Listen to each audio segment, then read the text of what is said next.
A partir de este momento, compartimos la lectura sin comentarios del libro El conflicto de los siglos,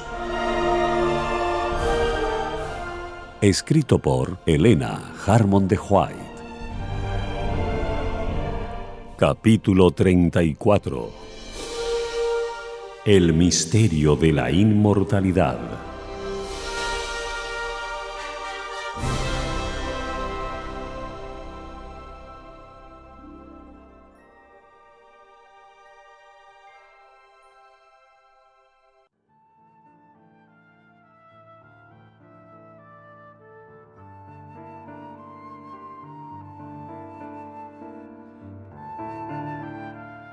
Desde los tiempos más remotos de la historia del hombre, Satanás se esforzó por engañar a nuestra raza. El que había promovido la rebelión en el cielo deseaba inducir a los habitantes de la tierra a que se uniesen con él en su lucha contra el gobierno de Dios. Adán y Eva habían sido perfectamente felices mientras obedecieron a la ley de Dios, y esto constituía un testimonio permanente contra el aserto que Satanás había hecho en el cielo de que la ley de Dios era un instrumento de opresión y contraria al bien de sus criaturas. Además, la envidia de Satanás se despertó al ver la hermosísima morada preparada para la inocente pareja. Resolvió hacer caer a ésta para que, una vez separada de Dios y arrastrada bajo su propio poder, pudiese él apoderarse de la tierra y establecer allí su reino en oposición al Altísimo. Si Satanás se hubiese presentado en su verdadero carácter, habría sido rechazado en el acto, pues Adán y Eva habían sido prevenidos contra este enemigo peligroso. Pero Satanás trabajó en la obscuridad, encubriendo su propósito a fin de poder realizar mejor sus fines. Valiéndose de la serpiente, que era entonces un ser de fascinadora apariencia, se dirigió a Eva diciéndole: ¿Con que Dios os ha dicho no comáis de todo árbol del huerto? Génesis 3:1. Si Eva hubiese rehusado entrar en discusión con el tentador, se habría salvado, pero ella se aventuró a alegar con él y entonces fue víctima de sus artificios. Así es como muchas personas son aún vencidas. Dudan y discuten respecto a la voluntad de Dios y en lugar de obedecer sus mandamientos, aceptan teorías humanas que no sirven más que para encubrir los engaños de Satanás.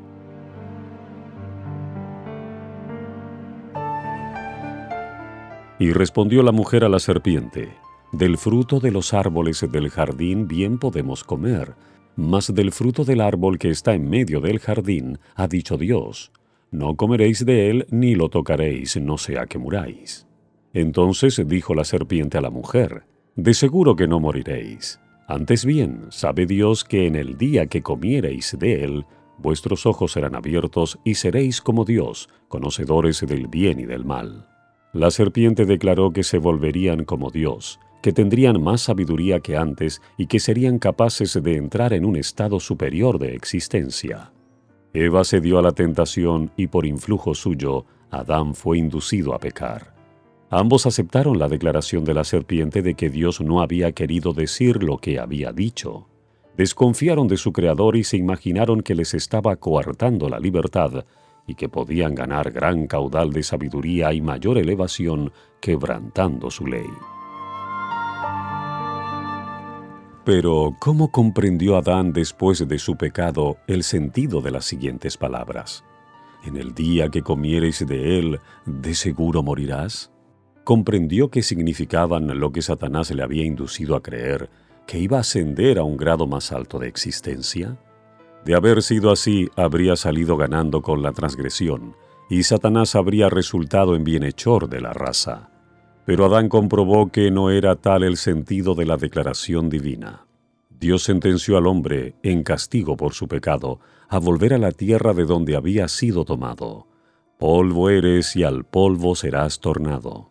Las palabras de Satanás, vuestros ojos serán abiertos, resultaron ser verdad, pero solo del modo siguiente.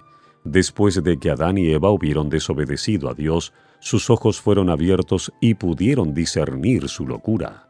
Conocieron entonces lo que era el mal y probaron el amargo fruto de la transgresión. En medio del Edén crecía el árbol de la vida, cuyo fruto tenía el poder de perpetuar la vida. Si Adán hubiese permanecido obediente a Dios, habría seguido gozando de libre acceso a aquel árbol y habría vivido eternamente. Pero en cuanto hubo pecado, quedó privado de comer del árbol de la vida y sujeto a la muerte. La sentencia divina, polvo eres y al polvo serás tornado, entraña la extinción completa de la vida. La inmortalidad prometida al hombre a condición de que obedeciera se había perdido por la transgresión. Adán no podía transmitir a su posteridad lo que ya no poseía, y no habría quedado esperanza para la raza caída si Dios, por el sacrificio de su Hijo, no hubiese puesto la inmortalidad a su alcance. Como la muerte así pasó a todos los hombres, pues que todos pecaron, Cristo sacó a la luz la vida y la inmortalidad por el Evangelio. Romanos 5:12, 2 de Timoteo 1:10. Y solo por Cristo puede obtenerse la inmortalidad. Jesús dijo: el que cree en el Hijo tiene vida eterna, mas el que es incrédulo al Hijo no verá la vida. Juan 3:36. Todo hombre puede adquirir un bien tan inestimable si consiente en someterse a las condiciones necesarias. Todos los que perseverando en bien hacer, buscan gloria y honra e inmortalidad, recibirán la vida eterna. Romanos 2:7. El único que prometió a Adán la vida en la desobediencia fue el gran seductor. Y la declaración de la serpiente a Eva en Edén, de seguro que no moriréis, fue el primer sermón que haya sido jamás predicado sobre la inmortalidad del alma. Y sin embargo, esta misma declaración, fundada únicamente en la autoridad de Satanás, repercute desde los púlpitos de la cristiandad y es recibida por la mayoría de los hombres con tanta prontitud como lo fue por nuestros primeros padres. A la divina sentencia, el alma que pecare, esa morirá, Ezequiel 18:20, se le da el sentido siguiente: el alma que pecare, esa no morirá, sino que vivirá eternamente.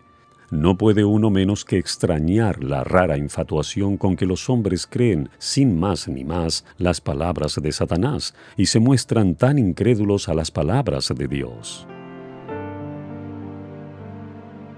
Si al hombre, después de su caída, se le hubiese permitido tener libre acceso al árbol de la vida, habría vivido para siempre, y así el pecado se habría inmortalizado.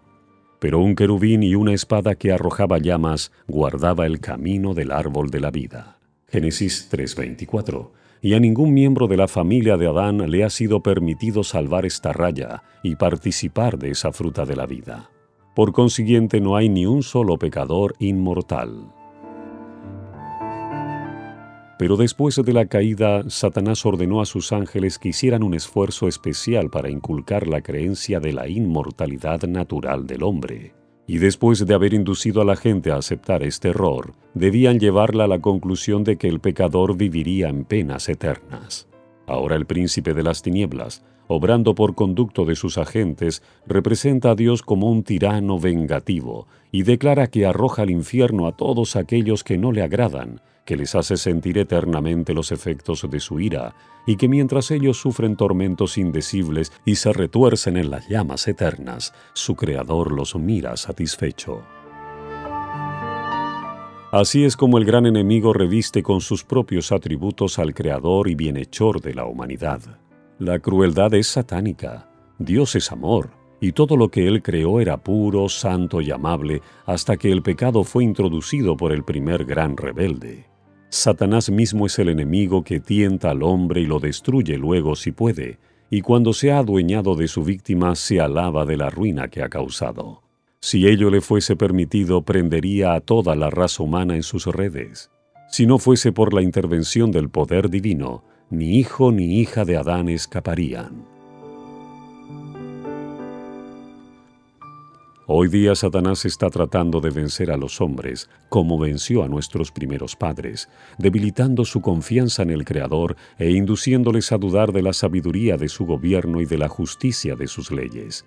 Satanás y sus enemigos representan a Dios como peor que ellos para justificar su propia perversidad y su rebeldía, El gran seductor se esfuerza en atribuir su propia crueldad a nuestro Padre Celestial, a fin de darse por muy perjudicado con su expulsión del cielo por no haber querido someterse a un soberano tan injusto. Presenta al mundo la libertad de que gozaría bajo su dulce cetro, en contraposición con la esclavitud impuesta por los severos decretos de Jehová. Es así como logra sustraer a las almas de la sumisión a Dios.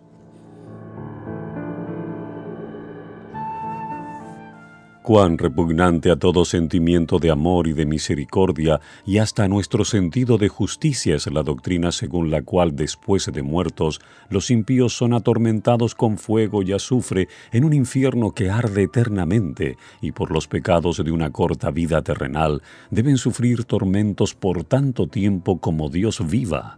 Sin embargo, esta doctrina ha sido enseñada muy generalmente y se encuentra aún incorporada en muchos de los credos de la cristiandad. Un sabio teólogo sostuvo: el espectáculo de los tormentos del infierno aumentará para siempre la dicha de los santos. Cuando vean a otros seres de la misma naturaleza que ellos y que nacieron en las mismas circunstancias, cuando los vean sumidos en semejante desdicha, mientras que ellos estén en tan diferente situación, sentirán en mayor grado el goce de su felicidad. Otro dijo lo siguiente: mientras que la sentencia de reprobación se esté llevando a efecto por toda la eternidad sobre los desgraciados que sean objeto de la ira, el humo de sus tormentos subirá eternamente también a la vista de los que sean objeto de misericordia, y que en lugar de compadecerse de aquellos, exclamarán: Amén, aleluya, alabad al Señor. ¿En qué página de la palabra de Dios se puede encontrar semejante enseñanza? ¿Los rescatados no sentirán acaso en el cielo ninguna compasión y ni siquiera un leve asomo de humanidad? ¿Habrán quedado esos sentimientos por ventura sustituidos por la indiferencia del estoico o la crueldad del salvaje? No, 1000 veces no. No es esa la enseñanza del libro de Dios. Los que presentan opiniones como las expresadas en las citas anteriores pueden ser sabios y aun hombres honrados, pero han sido engañados por los sofismas de Satanás. Él es quien los induce a desnaturalizar las enérgicas expresiones de las Sagradas Escrituras, dando al lenguaje bíblico un tinte de amargura y malignidad que es propio de él, Satanás, pero no de nuestro Creador. Vivo yo, dice Jehová el Señor, que no me complazco en la muerte del inicuo, sino antes en que vuelva el inicuo de su camino y viva. Volveos, volveos de vuestros caminos malos, pues, ¿por qué moriréis? Ezequiel 33:11. ¿Qué ganaría Dios con que creyéramos que Él se goza en contemplar los tormentos eternos, que se deleita en oír los gemidos, los gritos de dolor y las imprecaciones de las criaturas a quienes mantiene sufriendo en las llamas del infierno? ¿Pueden acaso esas horrendas disonancias ser música para los oídos de aquel que es amor infinito? Se alega que esas penas sin fin que sufren los malos demuestran el odio de Dios hacia el pecado, ese mal tan funesto a la paz y al orden del universo. ¡Oh, qué horrible blasfemia! Como si el odio que Dios tiene al pecado fuese motivo para eternizar el pecado. Pues según las enseñanzas de esos mismos teólogos, los tormentos continuos y sin esperanza de misericordia enfurecen sus miserables víctimas, que al manifestar su ira con juramentos y blasfemias, aumentan continuamente el peso de su culpabilidad. La gloria de Dios no obtiene realce con que se perpetúe el pecado a través de los siglos sin fin. Es incalculable para el espíritu humano el daño que ha producido la herejía de los tormentos eternos. La religión de la Biblia, llena de amor y de bondad, y que abunda en compasión, resulta empañada por la superstición y revestida de terror. Cuando consideramos con cuán falsos colores Satanás pintó el carácter de Dios, podemos admirarnos de que se tema y hasta se aborrezca a nuestro Creador misericordioso. Las ideas espantosas que respecto a Dios han sido propagadas por el mundo desde el púlpito han hecho miles y hasta millones de escépticos e incrédulos.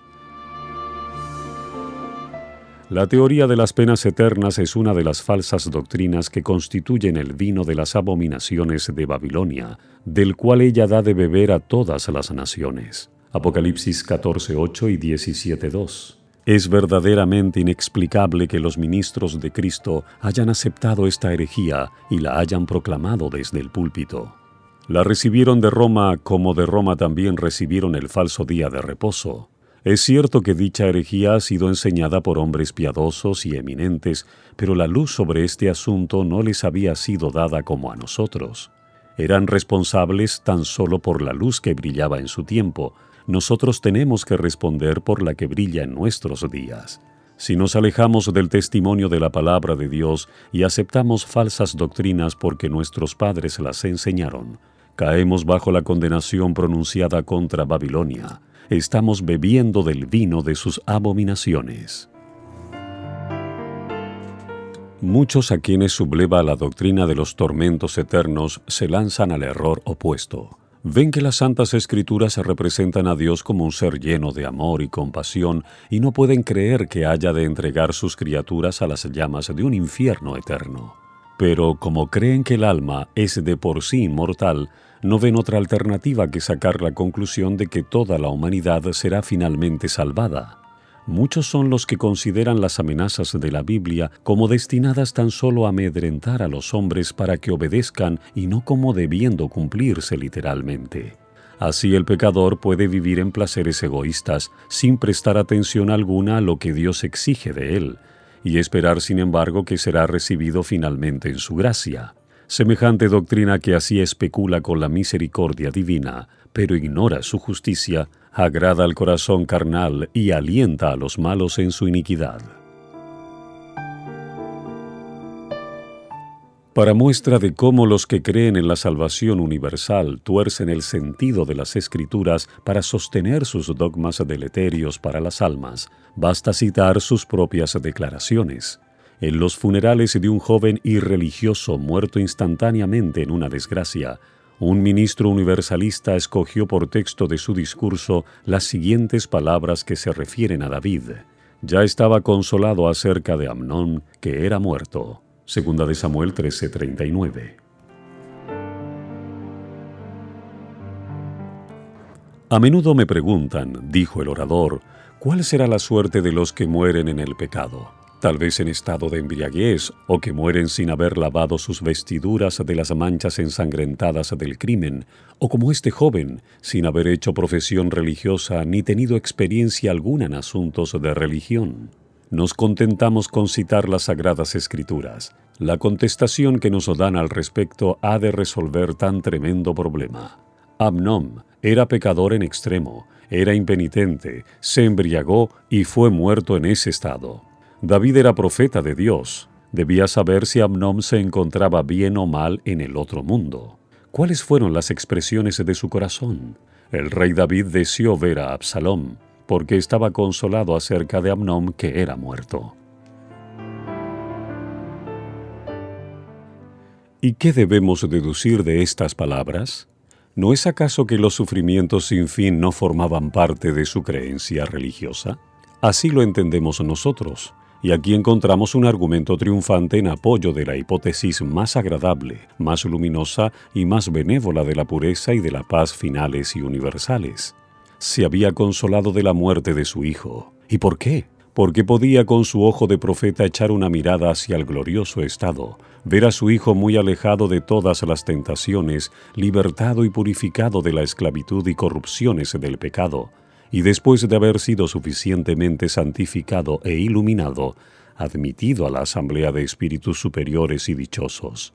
Su solo consuelo consistía en que su hijo amado, al ser recogido del presente estado de pecado y padecimiento, había ido a donde el soplo sublime del Espíritu Santo sería derramado sobre su alma obscurecida, a donde su espíritu se desarrollaría con la sabiduría del cielo y con los dulces transportes del amor eterno, a fin de ser así preparado para gozar con una naturaleza santificada del descanso y de las glorias de la herencia eterna.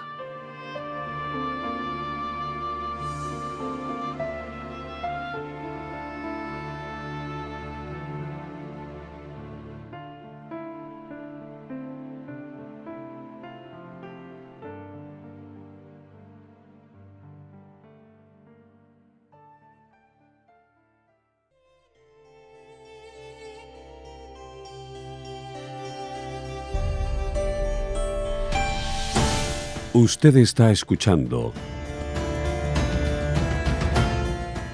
la lectura sin comentarios del libro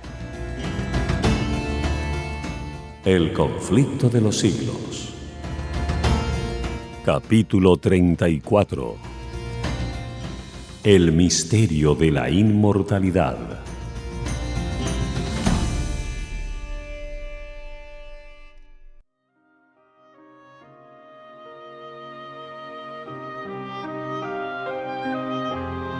Con esto queremos dar a entender que creemos que la salvación del cielo no depende nada de lo que podamos hacer en esta vida, ni de un cambio actual de corazón, ni de una creencia actual, ni de una profesión de fe religiosa.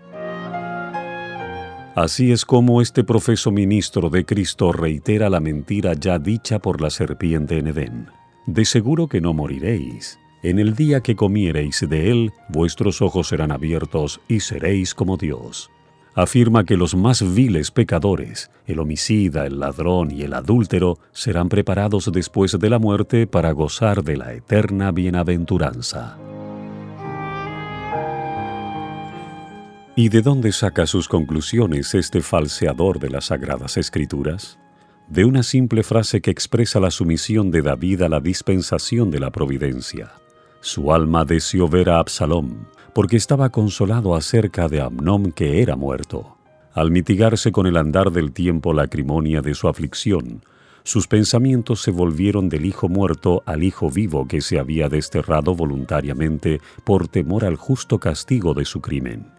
Y esto es una evidencia de que el incestuoso y ebrio Amnón fue al morir llevado inmediatamente a la morada de los bienaventurados para ser purificado y preparado allí para la sociedad de los ángeles inmaculados.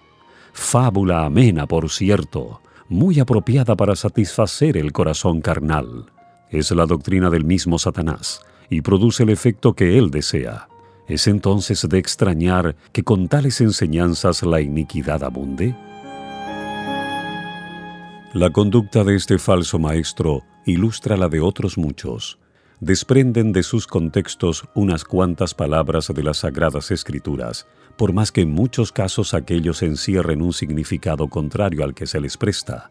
Y esos pasajes así aislados se tuercen y se emplean para probar doctrinas que no tienen ningún fundamento en la palabra de Dios. El pasaje citado para probar que el borracho Amnón está en el cielo no pasa de ser una mera conjetura a la que contradice terminantemente la declaración llana y positiva de las Santas Escrituras de que los dados a la embriaguez no poseerán el reino de Dios. 1 Corintios 6:10. Y así es como los que dudan, los incrédulos y los escépticos convierten la verdad en mentira. Y con tales sofismas se engaña a muchos y se los arrulla en la cuna de una seguridad carnal. Si fuese cierto que las almas de todos los hombres van directamente al cielo en la hora de la disolución, entonces bien podríamos anhelar la muerte antes que la vida. Esta creencia ha inducido a muchas personas a poner fin a su existencia.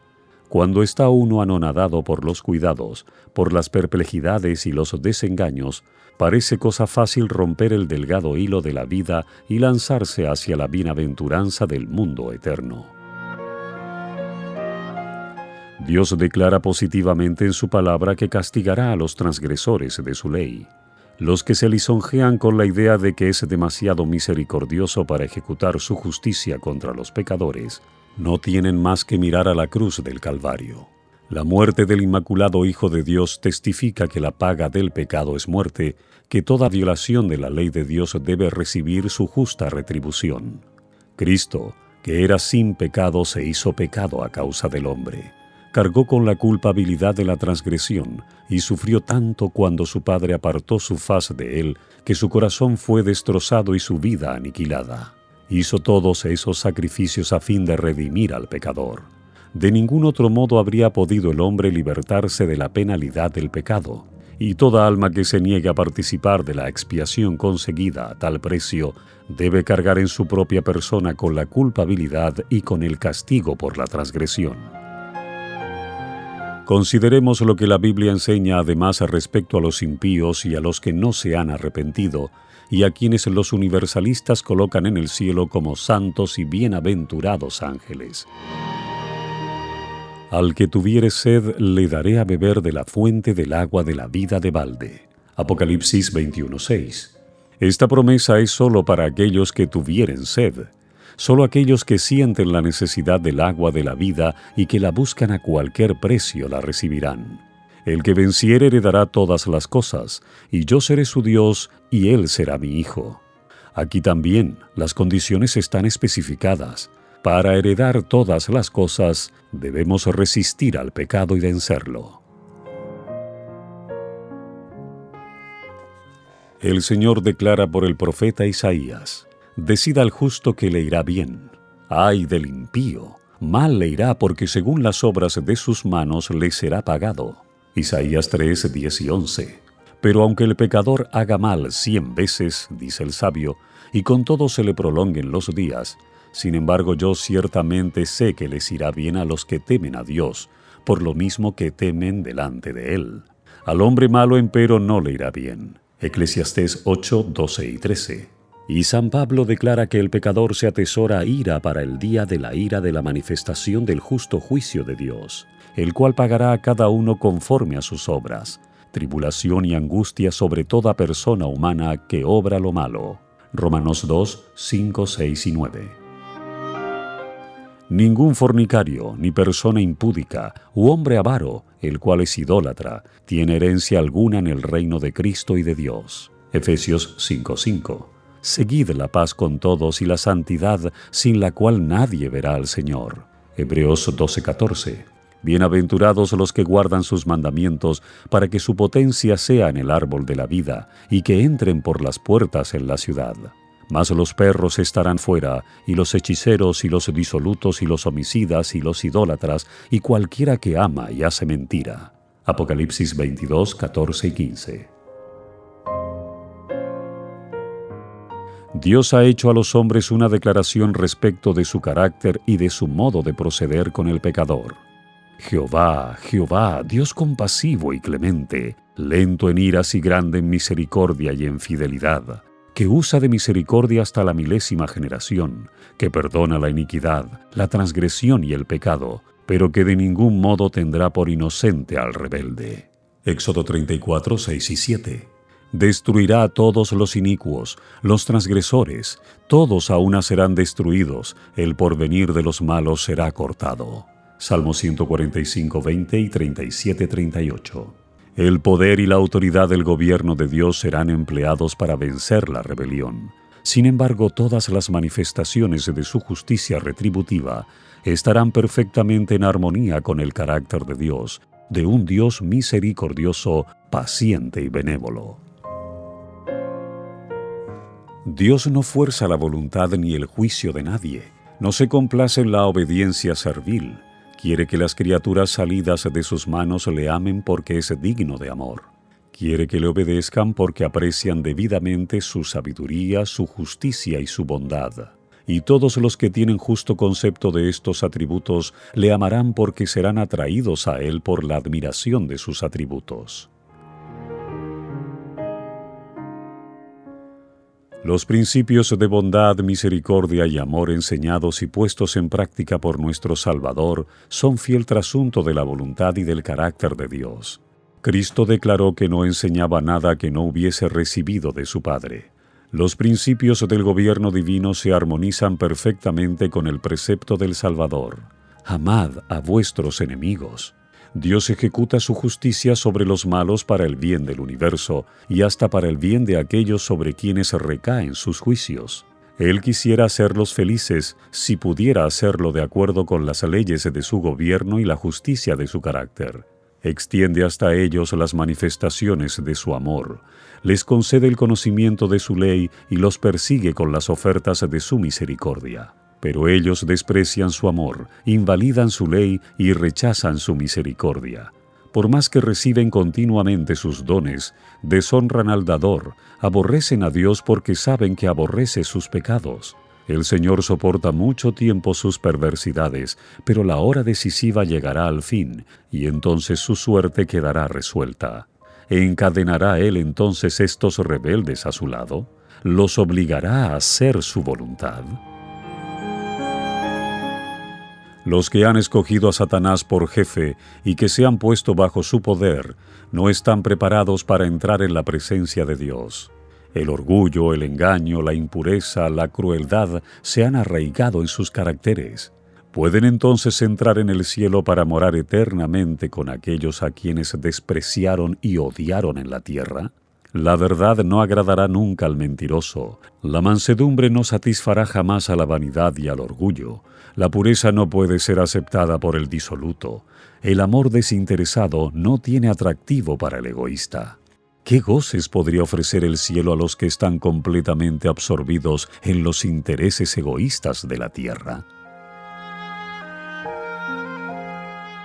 ¿Acaso podrían aquellos que han pasado su vida en rebelión contra Dios ser transportados de pronto al cielo y contemplar el alto y santo estado de perfección que allí se ve, donde toda alma rebosa de amor, todo semblante irradia alegría, la música arrobadora se elevan acordes melodiosos en honor a Dios y al Cordero, y brotan raudales de luz del rostro de aquel que está sentado en el trono e inundan a los redimidos? ¿Podrían acaso aquellos cuyos corazones están llenos de odio hacia Dios y a la verdad y a la santidad alternar con los ejércitos celestiales y unirse a sus cantos de alabanza? ¿Podrían soportar la gloria de Dios y del Cordero?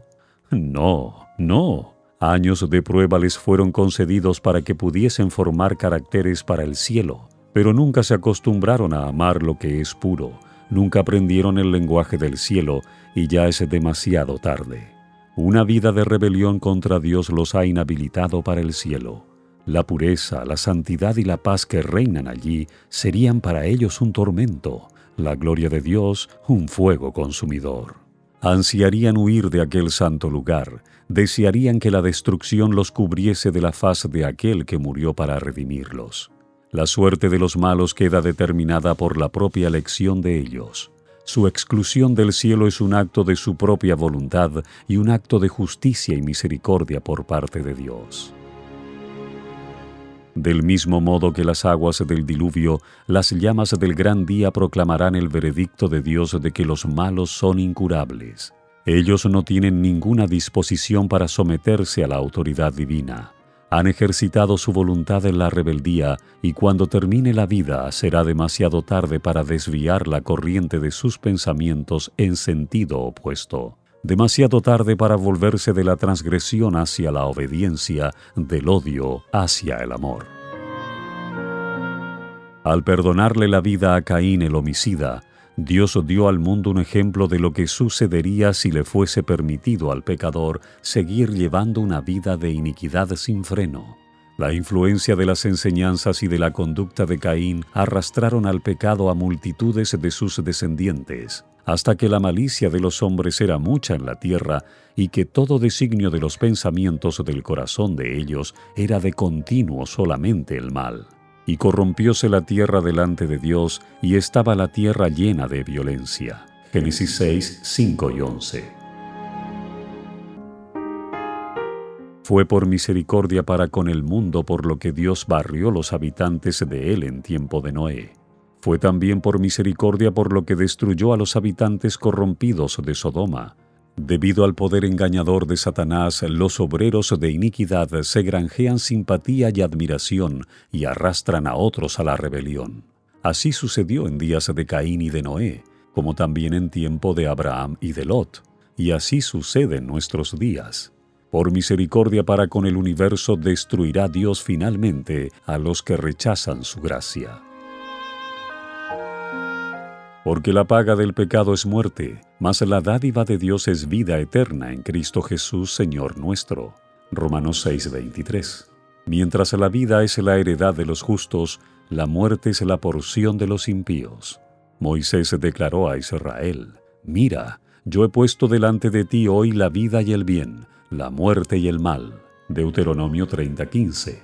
La muerte de la cual se habla en este pasaje no es aquella a la que fue condenado Adán, pues toda la humanidad sufre la penalidad de su transgresión. Es la muerte segunda, puesta en contraste con la vida eterna. A consecuencia del pecado de Adán, la muerte pasó a toda la raza humana. Todos descienden igualmente a la tumba, y debido a las disposiciones del plan de salvación, todos saldrán de los sepulcros. Ha de haber resurrección de los muertos, así de justos como de injustos. Hechos 24:15. Porque así como en Adán todos mueren, así también en Cristo todos serán vivificados. Primera de Corintios 15:22. Pero queda sentada una distinción entre las dos clases que serán resucitadas. Todos los que están en los sepulcros oirán su voz, y los que hicieron bien saldrán a resurrección de vida, mas los que hicieron mal a resurrección de condenación. Juan 5:28 y 29. Los que hayan sido tenidos por dignos de resucitar para la vida son llamados dichosos y santos. Sobre los tales la segunda muerte no tiene poder. Apocalipsis 20:6. Pero los que no hayan asegurado para sí el perdón por medio del arrepentimiento y de la fe, recibirán el castigo señalado a la transgresión, la paga del pecado. Sufrirán un castigo de duración e intensidad diversas, según sus obras, pero que terminará finalmente en la segunda muerte. Como en conformidad con su justicia y con su misericordia, Dios no puede salvar al pecador en sus pecados. Le priva de la existencia misma que sus transgresiones tenían ya comprometida y de la que se ha mostrado indigno. Un escritor inspirado dice: «Pues de aquí a poco no será el malo, y contemplará sobre su lugar y no perecerá». Y otro dice: «Serán como si no hubieran sido». Salmo 37:10, Abdías 16. Cubiertos de infamia, caerán en irreparable y eterno olvido. Así se pondrá fin al pecado y a toda la desolación y las ruinas que de él procedieron. El salmista dice: «Reprendiste gentes, destruiste al malo, raíste el nombre de ellos para siempre jamás. Oh enemigo, acabados son para siempre los asolamientos». Salmo 9, 5 y 6. San Juan, al echar una mirada hacia la eternidad, oyó una antífona universal de alabanzas que no era interrumpida por ninguna disonancia. Oyó a todas las criaturas del cielo y de la tierra rindiendo gloria a Dios. Apocalipsis 5:13. No habrá entonces almas perdidas que blasfemen a Dios retorciéndose en tormentos sin fin, ni seres infortunados que desde el infierno unan sus gritos de espanto a los himnos de los elegidos.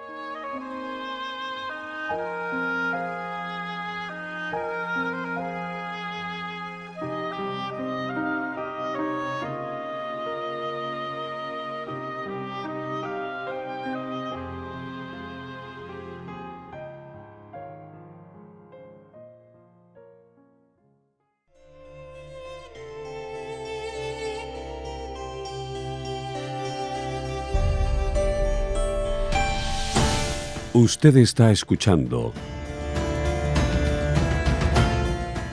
la lectura sin comentarios del libro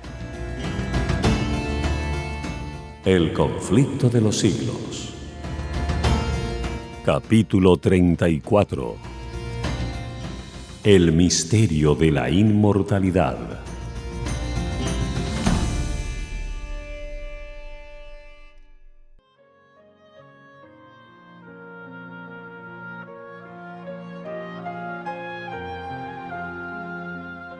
En el error fundamental de la inmortalidad natural descansa la doctrina del estado consciente de los muertos, doctrina que, como la de los tormentos eternos, está en pugna con las enseñanzas de las Sagradas Escrituras, con los dictados de la razón y con nuestros sentimientos de humanidad.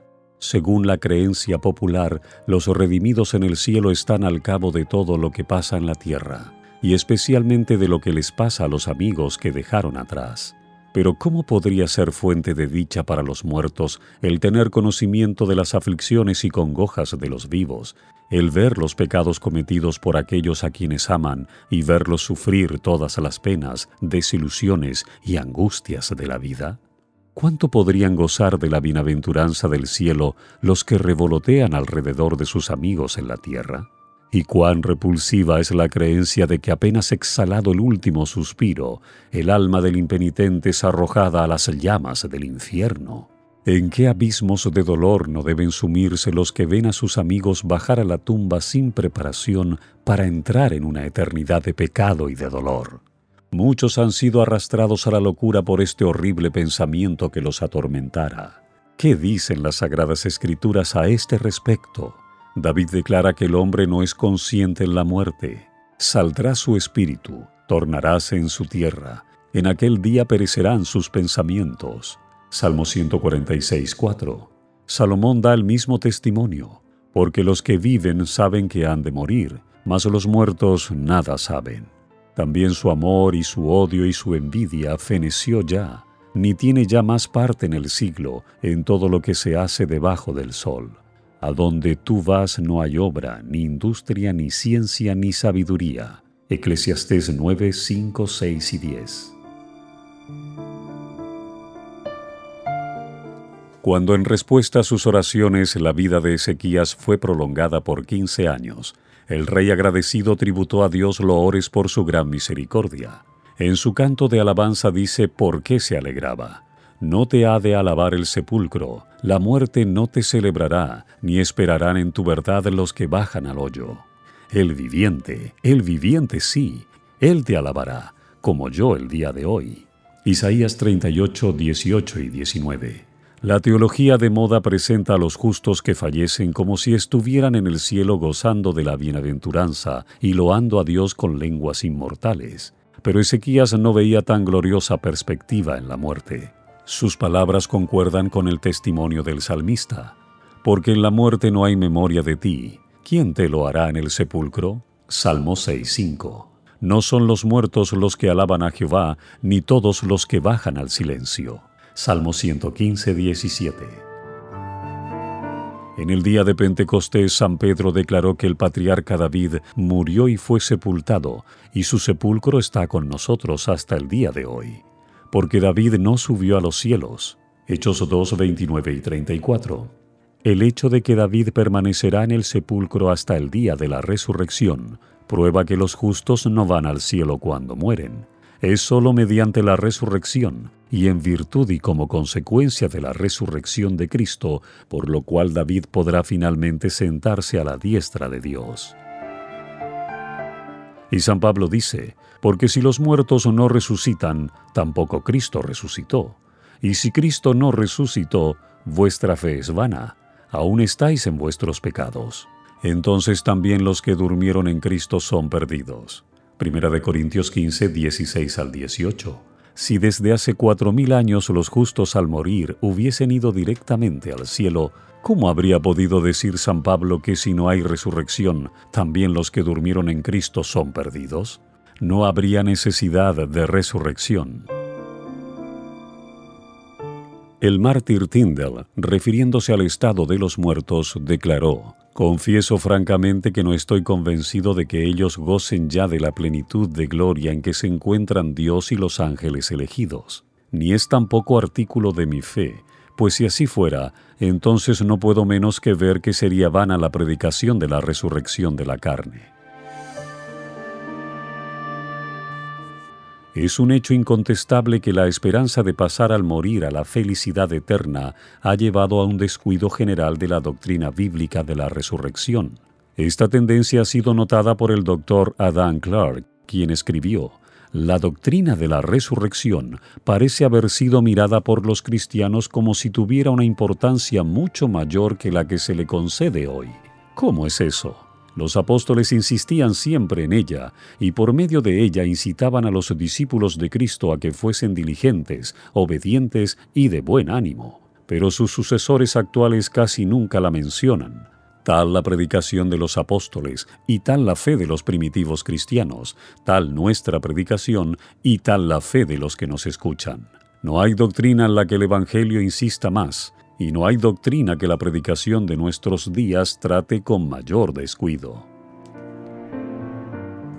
Y así siguieron las cosas hasta resultar en que la gloriosa verdad de la resurrección quedó casi completamente obscurecida y perdida de vista por el mundo cristiano.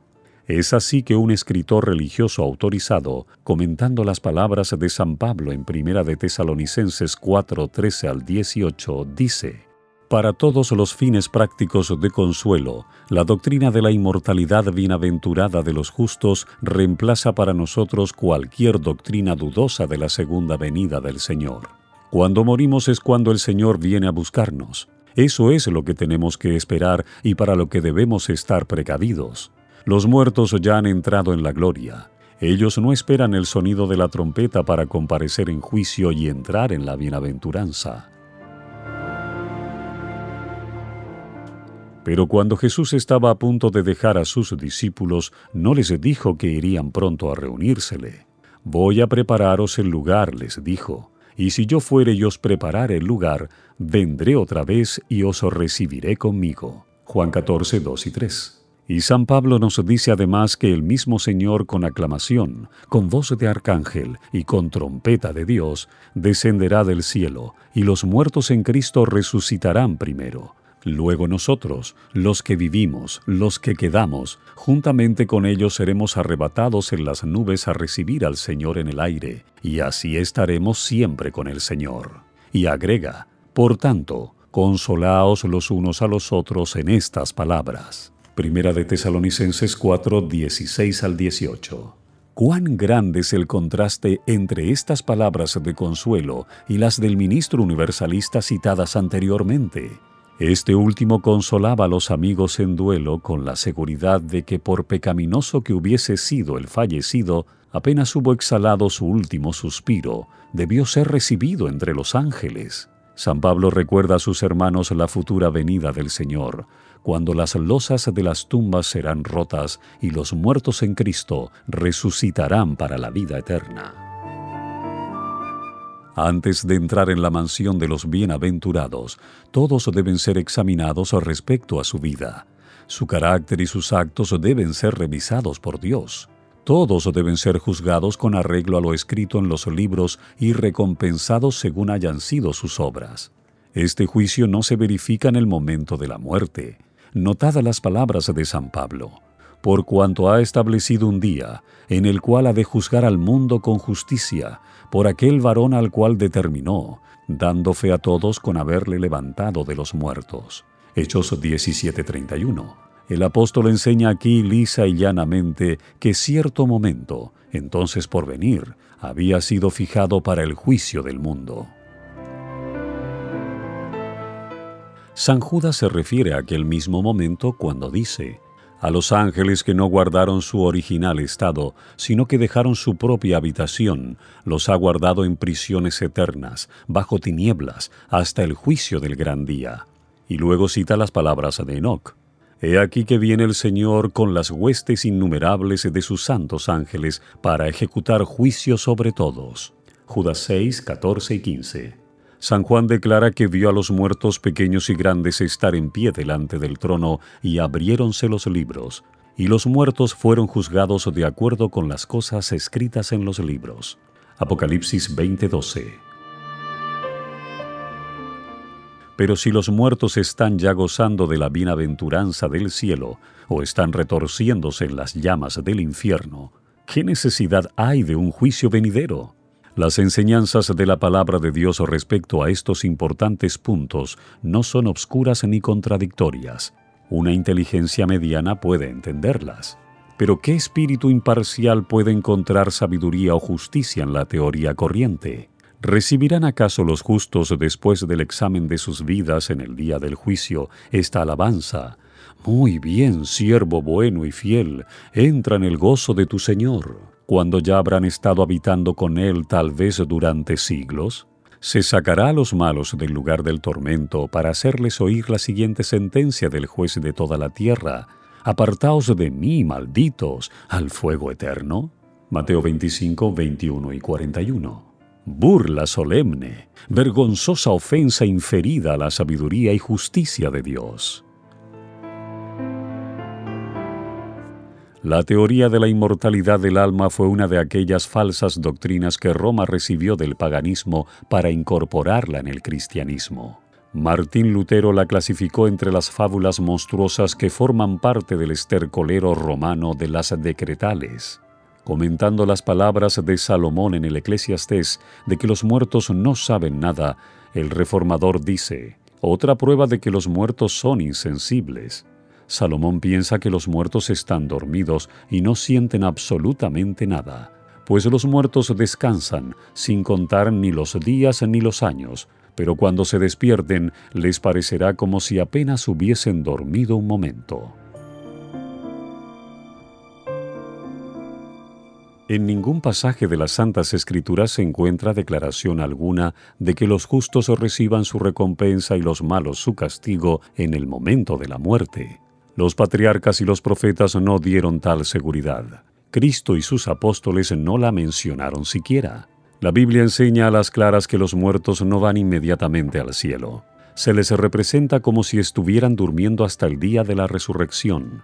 Primera de Tesalonicenses 4:14, Job 14, 10 al 12. El día mismo en que se corta el cordón de plata y se quiebra el tazón de oro, Eclesiastés 12:6, perecen los pensamientos de los hombres. Los que bajan a la tumba permanecen en el silencio, nada saben de lo que se hace bajo el sol. Job 14:21. Descanso bendito para los exhaustos justos. Largo o corto, el tiempo no les parecerá más que un momento. Duermen hasta que la trompeta de Dios los despierte para entrar en una gloriosa inmortalidad.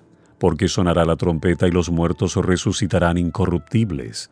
Porque es necesario que este cuerpo corruptible se revista de incorrupción, y que este cuerpo mortal se revista de inmortalidad. Y cuando este cuerpo corruptible se haya revestido de incorrupción, y este cuerpo mortal se haya revestido de inmortalidad, entonces será verificado el dicho que está escrito: tragada ha sido la muerte victoriosamente. Primera de Corintios 15, 52 al 54.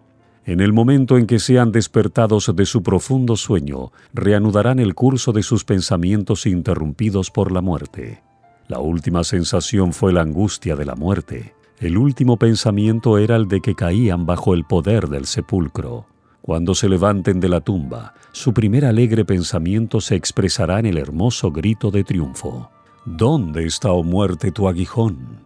¿Dónde está, oh sepulcro, tu victoria?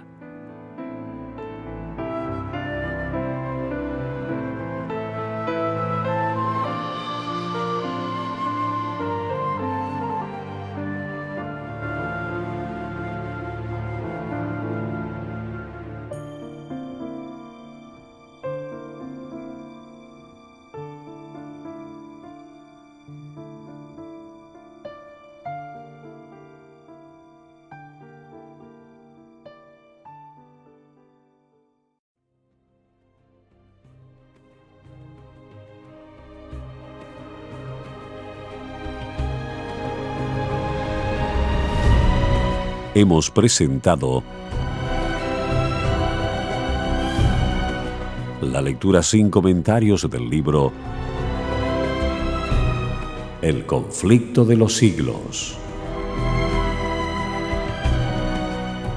escrito por Elena Harmon de White.